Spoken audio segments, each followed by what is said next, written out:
ওয়ালাইকুম। প্রিয় নবম ও দশম শ্রেণীর শিক্ষার্থীরা, আশা করি তোমরা সবাই ভালো আছো। আজকের পর্বে আমরা সেট অফ ফাংশনের 2.1 এর 2 নাম্বার যে সেট গঠন পদ্ধতি অঙ্কগুলো রয়েছে সেটা আমরা সমাধান করা শিখবো। গত পর্বে আমরা 1 এর যে অঙ্কগুলো রয়েছে তালিকা পদ্ধতি প্রকাশ করা, সেই অঙ্কগুলো আমরা সমাধান করেছি। তো মনোযোগ সহকারে পুরো ভিডিও দেখতে থাকো। আজকে আমরা 2 এর সমস্ত অঙ্কগুলো সমাধান করব। যেহেতু এখানে আমাদের অঙ্ক রয়েছে ক খ গ ঘ 4টা অঙ্ক রয়েছে। প্রথম আমরা 2টা অঙ্ক সমাধান করি, পরবর্তী আবার 2টা অঙ্ক আমরা সমাধান করার চেষ্টা করব। তোমরা দেখো, তো এখানে সেট, এখানে আমাকে সেট গঠন করতে হবে। এটা তালিকা আছে, সেট গঠন করতে হবে। আর আগে আমাদের সেট গঠন ছিল তালিকা করেছি। তো এখানে যে তোমরা দেখো ক নম্বরে বলা আছে 3 5 7 9 11। তো এই সংখ্যাটি কি, এটা আমরা সেট গঠন করতে হবে। আমরা বলতে পারি এই সেটের উপাদানগুলো প্রত্যেকটি বেজোড় সংখ্যা। এই সেটের উপাদানগুলো কি, প্রত্যেকটা বেজোড় সংখ্যা এবং 1 থেকে বড়, 13 থেকে কি ছোট। তো আমরা এটা এভাবে লিখতে পারি যে এই সেটের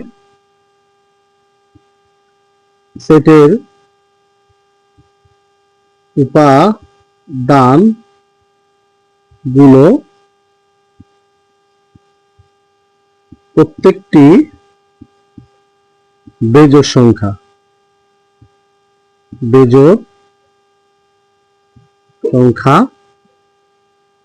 1 থেকে কি বড়, 1 থেকে বড় এবং 13 থেকে ছোট।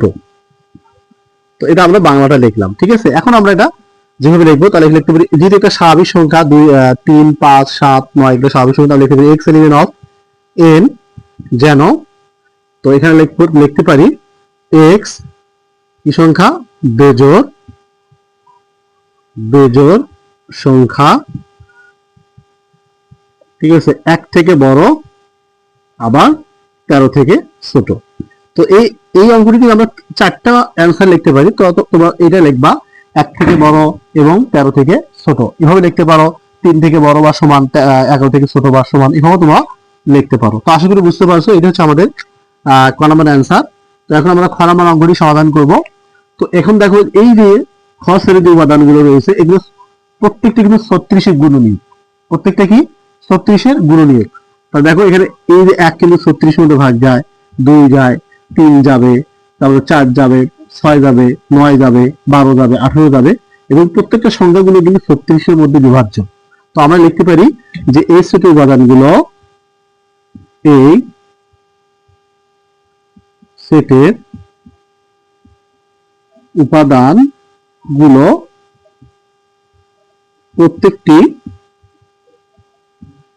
প্রত্যেকটি কি 36 এর গুণনীয়ক, অর্থাৎ এর মধ্যে ভাগ যায়, গুণনীয়ক।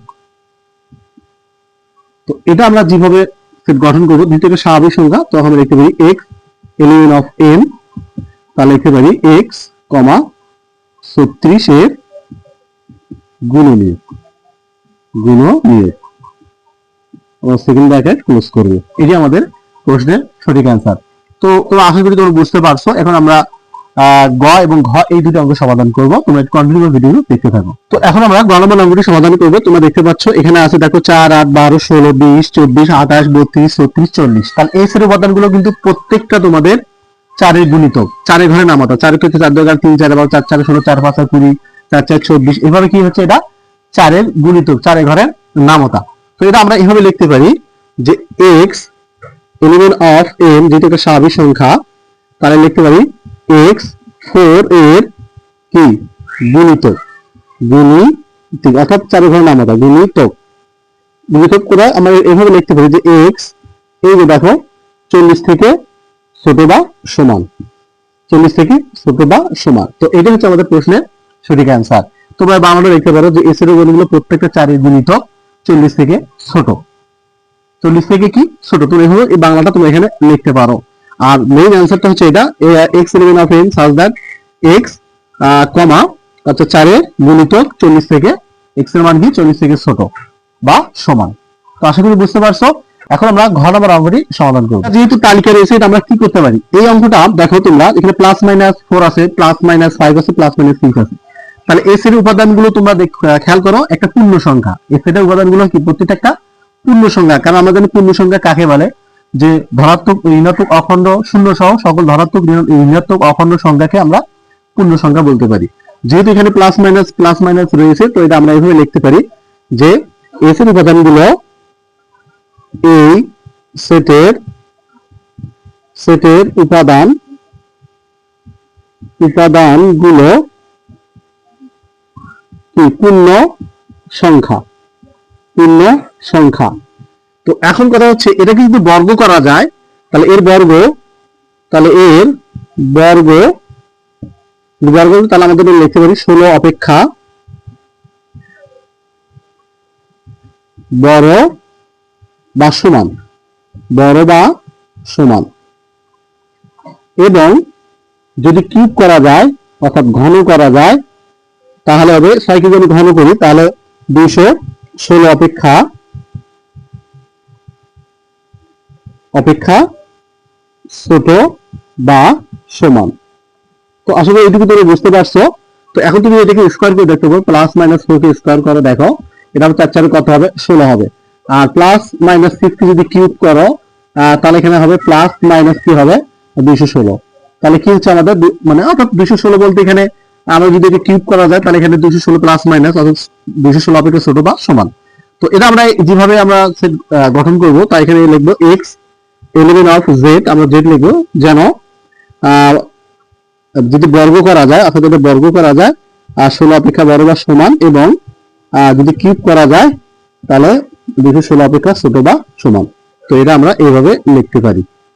ঠিক আছে, জেড কি সংখ্যা পূর্ণ সংখ্যা, এটা আমাকে জেড দিতে হবে, যেহেতু এখানে প্লাস মাইনাস হয়েছে এখানে আমরা জেড দ্বারা প্রকাশ করি। এটা কিন্তু আমাদের সঠিক অ্যান্সার। তো আশা করি তোমরা বুঝতে পারছো। যদি ভিডিওটা ভালো লাগে, যদি সামান্যতম উপকার হয়ে থাকে, অবশ্যই আমার চ্যানেলকে তোমরা সাবস্ক্রাইব করে দিবা, বেল আইকন বাটন অল করে দিবা। আর যারা ফেসবুক পেজে আইডিতে ভিডিওটি দেখতেছো, ভিডিও শেয়ার করে দিবা যাতে করে সকলে এই ভিডিওটি দেখতে পারে এবং উপকার লাভ করতে পারে। তো অবশ্যই তোমরা যারা এসএসসি 2026 এবং 27 সালের পরীক্ষার্থী, আমার অনলাইন ব্যাচ চালু রয়েছে, ওখানে আমরা ফ্রি ক্লাস চালাচ্ছি প্রতিদিন রাত 8টা 30 মিনিট থেকে। ইনশাআল্লাহ তোমরা ওখানে প্রতিদিন জয়েন করতে পারো। সবাইকে ধন্যবাদ।